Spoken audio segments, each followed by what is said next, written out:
All right, Tuesday practice in the books. Good to be game week 2. Excited to be at home again. 11 a.m. kick will be nice. We don't got to sit around and wait all day like last week. And obviously we got a great opponent. I think probably we're going to play, if I'm guessing, at least 5 top 20 offenses this year, and this is definitely one of them. So I've known Jake Spavital a long time, man. He knows how to call offense. I remember we recruited Sawyer Robertson here. He's a winner.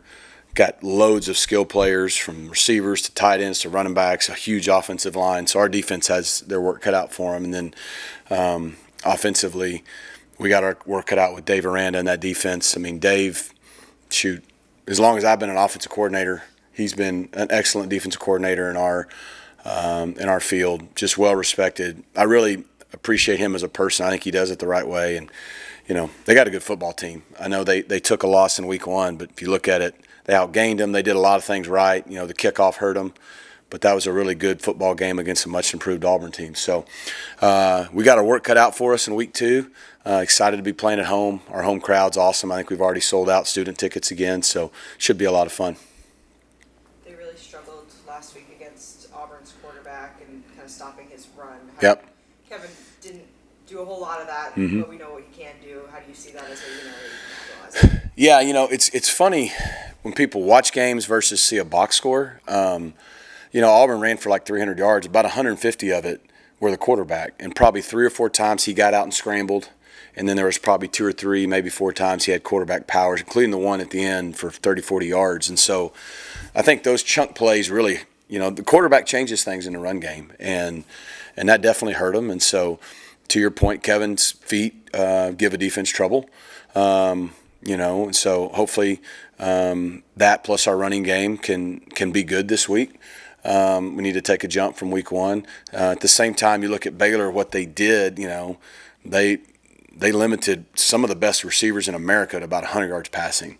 So, every game you get in and people are trying to take certain things away, you could tell they had a game plan to take away the 2 or 3 really talented receivers that Auburn had, and they were willing to give up the run, and it almost worked for them. So, every game you get into, what are they trying to take away from us? So, if they play the same way, we have to have the ability to run the football. At the same time, we got to be able to throw it and be balanced. So, week 1 to week 2 is when a lot of teams make big improvements. We have to do that, but I bet they're expecting to do the same. When the grass came into Ford, this seems like a game where you would feel the difference. 11 a.m. kick early on in September. Is that fair to say? You think that switching from turf to grass could make a difference in this game? It definitely will. Now, the gods are shining upon us right now because, it's supposed to be in the 80s on Saturday. It's September. It blows my mind, right? So I won't believe it till I see it. But yes, like in the past, we've had September home games at noon kicks or 2 o'clock kicks or whatever. And that turf, if it's 100 down, and if it's 100 degrees, it's like 115 on the turf. We went out the first Saturday we ever went on, it was probably 95 to 100 in fall camp. And the guys walked out and instantly said, Coach, it's 15, 20 degrees cooler. It just feels – so it definitely will help both teams in terms of just the heat. I mean, it's still going to be hot. They're going to be playing a really hard game. So conditioning week 2 and all that will still come into play. But however hot it is, it'll be a whole lot better on that grass. Do you feel that guys handled the grass well? I know they play on grass Yeah. before, but on your home turf, so to speak. I think so. I mean, first of all, it looked awesome. And, Russell Coe and his team do a fantastic job taking care of the grass field. I mean, for our first game on grass, it was an absolute monsoon Saturday morning. There was flash flooding till like 2 or 3 o'clock in the Dallas area. And so I know he was nervous. It rained a lot on Thursday, too. So we got a lot of rain in the 48 hours leading up to the game.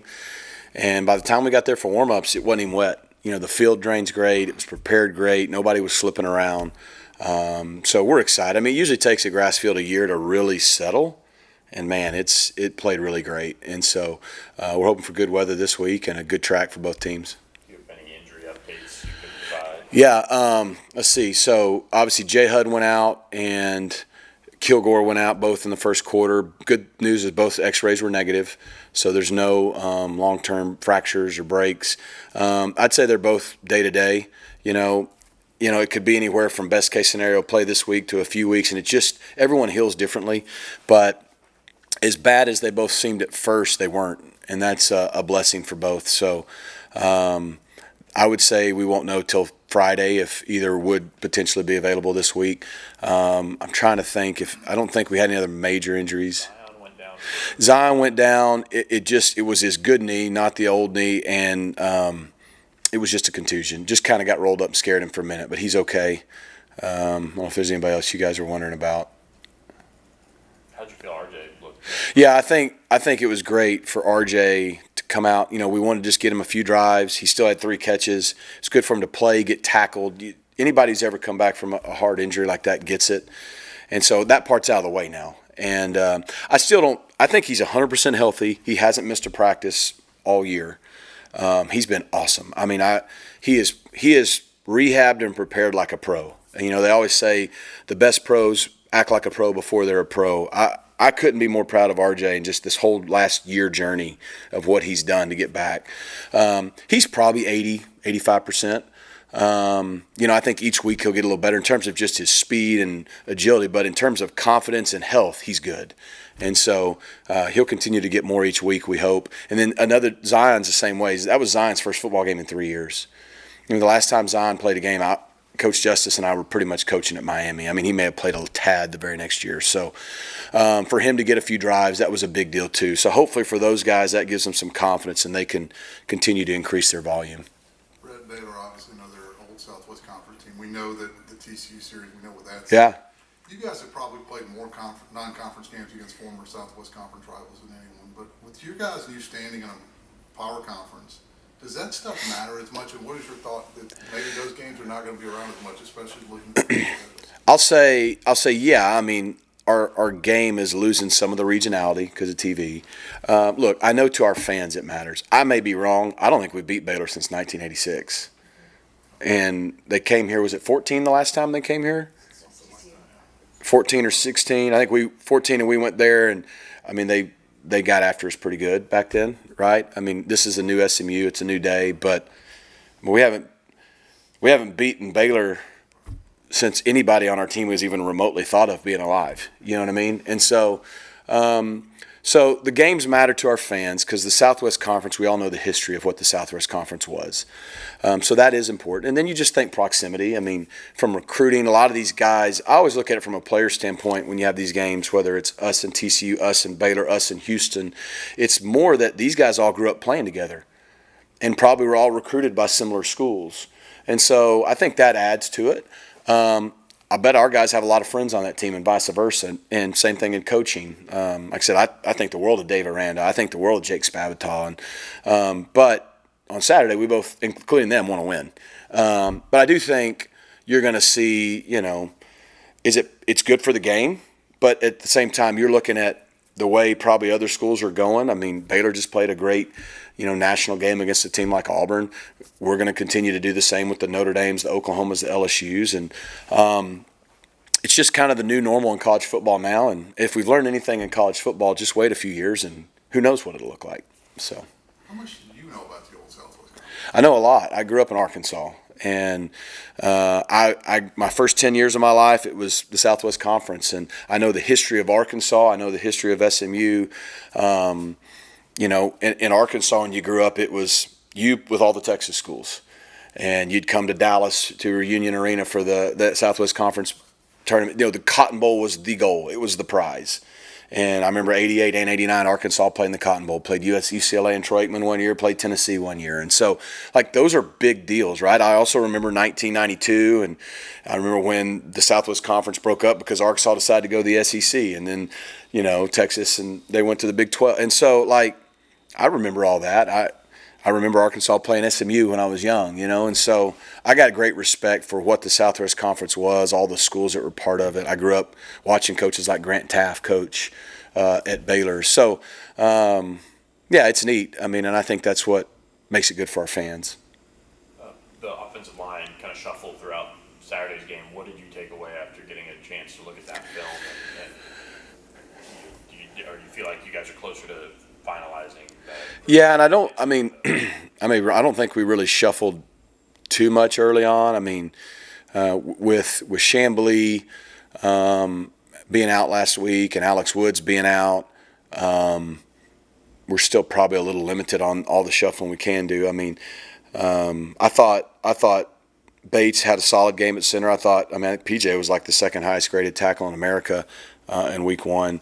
I thought Logan was Logan. He was incredibly solid and reliable. Savion had 2 holding calls. I mean, one was definitely a hold. The other one, I still am looking for it. So, he played better overall. And I think, we know that Addison's, I think, looking to make a big jump this week. So it was good to get Zion in there. It was good to get Nate in there.